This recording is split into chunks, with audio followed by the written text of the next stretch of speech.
Hello, I'm Darrell LaBoucan, the Executive Director of Canadian Affairs for the Ironworkers International. Please join me in supporting the North American manufacturers and steel fabricators. They have the first-class facilities, skills, trained manpower, the competitive pricing to build the Canadian infrastructure and major construction projects. However, short-sighted contracting decisions threaten our own economic recovery and compromise jobs here at home.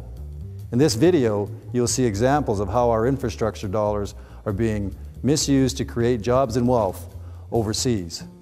Let's work together to ensure that our tax dollars are invested here at home and create the jobs and economic opportunity that support Canada. 3,000 workers are employed fabricating the new Oakland Bay Bridge. In 2002, hundreds were employed to fabricate 35 million pounds of steel for the new Tacoma Narrows Bridge. Big projects, but the jobs and profits didn't go to U.S. and Canadian companies. It's our jobs and contracts for local companies being sent offshore. This is often met with, "I'm sorry about your job, it's happening to a lot of people."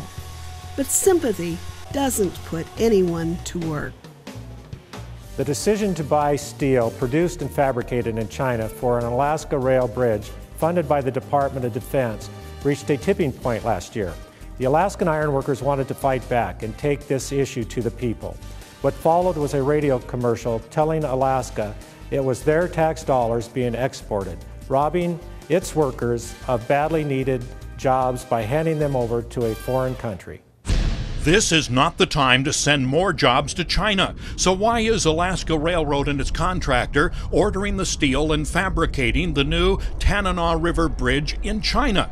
Our tax dollars will provide hundreds of jobs there, not at home. Contact the governor's office and your congressional and state representatives. Ask them to tell Alaska Railroad to hire American workers. A message from Alaska Ironworkers, proudly standing up for all American workers.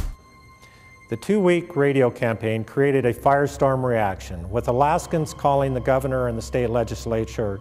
This effort went national in ABC's featured news segment, Made in America, which incorporated Alaska's campaign.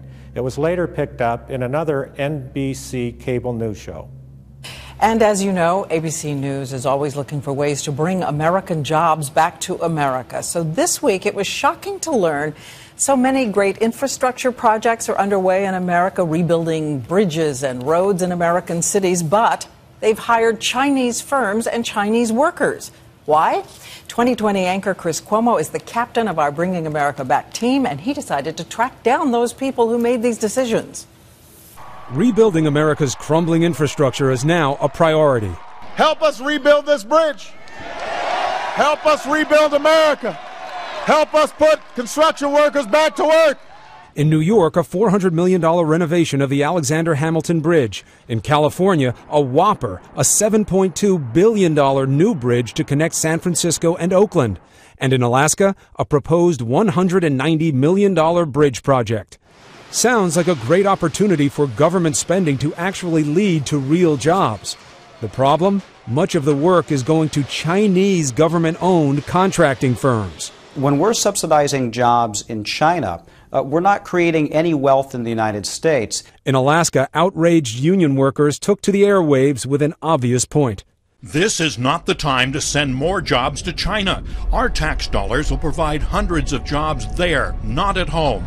U.S. law actually requires major infrastructure projects to buy America when the cost difference is reasonable.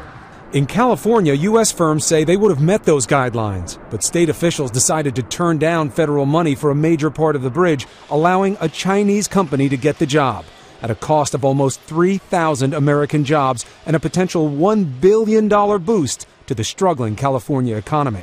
It would have had a multiplier effect because it would have not only given thousands of Californians jobs, but also the subsequent spending would have been reinvested back in our economy. Is this the best way to bring America back? We went to California officials who claim the Chinese could do the work faster and cheaper. Why can't the Americans do it as quickly as the Chinese? What makes them so special?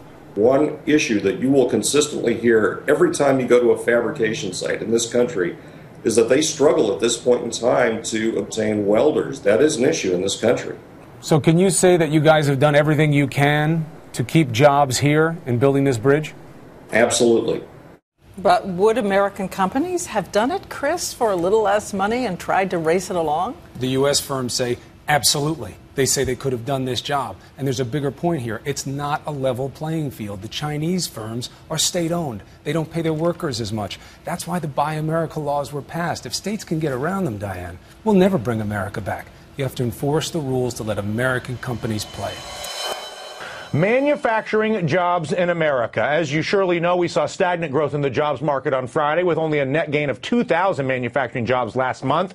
That does nothing to offset the millions lost since the 1980s. And the big reason really is China. Of the nearly 3 million U.S. jobs that we've sent to China during the past decade, more than 2/3 of those jobs, or nearly 2 million, were manufacturing jobs. That a direct result of American and Chinese government policy, specifically tax and currency policy. Even more disturbing, our tax dollars, yours and mine, are being used to buy cheap goods from China to hire Chinese workers in industry. Here's a prime example. The $6 billion project in California to rebuild part of the San Francisco-Oakland Bay Bridge, which is California's largest public works project ever. And thanks to Washington loopholes, it helped to create 3,000 jobs in China, buying Chinese steel for really an American icon, jobs that surely could have been, and by my view, should have been created here at home. I'm not the only one who thinks that way, as you know. Congressman Nick Rahal is the top Democrat on the Transportation and Infrastructure Committee. His new bill would close those loopholes and make sure